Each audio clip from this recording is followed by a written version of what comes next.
waaw. Bachir ñun dégguñu la ci plateau bi la régie ñun dégguñu retour Bachir on le voit parler mais dégguñu ko Bachir Kanouté coordonnateur exécutif ENDA ECOPOP ngeen am rapport boo xam ne tënk ngeen ko ngeen di ngay initiateur aussi offensive Corona 15-15 Bachir ñu ngi lay dalal. jërëjëf Abdoulaye di lay nuyu di nuyu ñooñu nekk ci plateau bi ci Pape Malick ak ñëpp ñu fa nekk. di jéggalu ndax teew ci plateau boobu mais c'était donc ma koy def nii ci internet bi. di lay jaajëfal ci plateau bi nga def. c'est vrai que suñu kuréel ENDA Tiers Monde. tegoon nañ fi benn offensive bi ñu seetloo ne Covid bi ñëw na fi depuis ci mois de mars ñu gis ne état bi def na ci ay jéego yu bëri yu jëm ci wàllu sécurité yu jëm ci wàllu santé yu jëm ci wàllu social waaye ñu gis ne jéego yooyu état bi defoon yëpp dafa mel ne terewul woon épidémie bi di continuer virus bi di continuer di def te su ngeen ko seetloo tey mel na ne lii jëm ci wàllu contamination communautaire mi ngi law bu baax a baax te lii jëm aussi ci bakkan yi feebar bi di faat aussi mi ngi yokk donc mel na ne décision yooyu état bi jëloon baax na naam waaye doyul ndax dafa mel ne ñi nga xam ne ñoom ñoo tax ñu jël décision yi muy population yi ak communauté yi mel na ne dégguñu li nga xam ne autorité loolu la ñuy wax c'est vrai que chaque jour communication mi ngi am c'est vrai que chaque jour ñu ngi wax ñaata cas mooy am mais su dee loolu lépp am na te ñuy gis ne feebar baa ngi law donc am na jafe-jafe bu am ci wàllu communication jóge ci état bi jóge ci experts yi jëm ci communauté yi bi ñu gisee loolu nag ñun la ñu ne dina baax ñu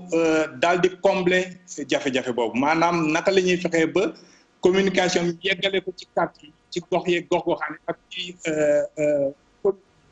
ndax dafa mel ne ci stratégie bi jiitu état bi dafa ci fàtte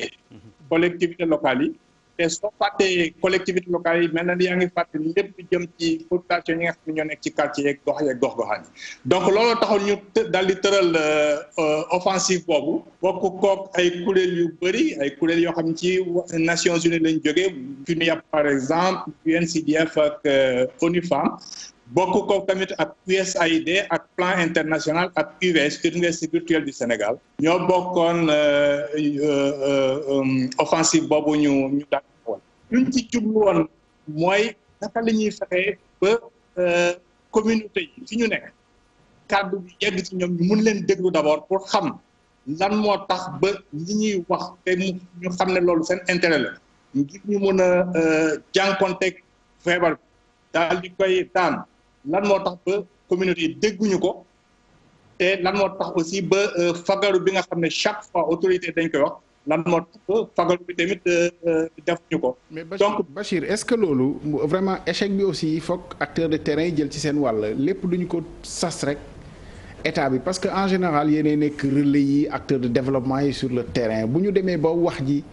li kilifa yi wax askan wi dégg ko yéen acteurs de terrain yi relais communautaires yi bàjjenu gox yi soobu nañ ci travailleurs santé communautaires yi soobu nañ ci APDC yi agent porteur de communautaire soobu nañ ci taxul nit ñi dégg lan moo ko waral alors que Sénégal dafa am tissu relais communautaire yoo xam ne nii xëy na avant feebar bi tissu bu dense la woon bu ñu demee ba loolu yëpp mënul am njëriñ ci jamono bu mel nii faut qu'on se pose les bonnes questions quand même. waaw mais tissu boobu mi ngi fi mais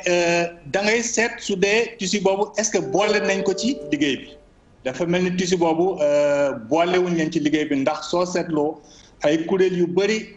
formé woon nañ ay nit ñoo xam ne ñoo nekkoon ci gox yeeg gox-goxaan yi lu jëm ci bàjjenu gox yaa ngi fi yu jëm ci ASC GPF yi ñu ngi fi lu jëm ci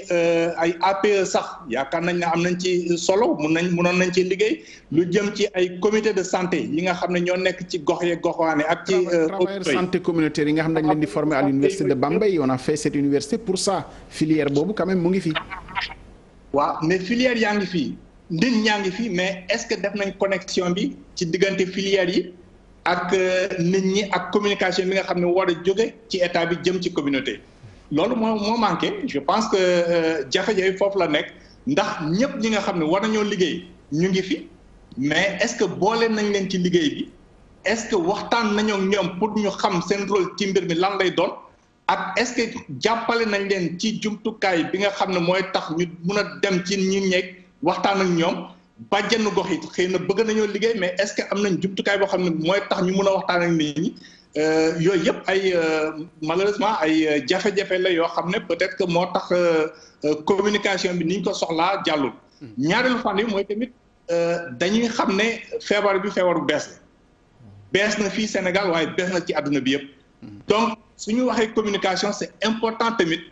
message yu ñu daal di koy simplifier.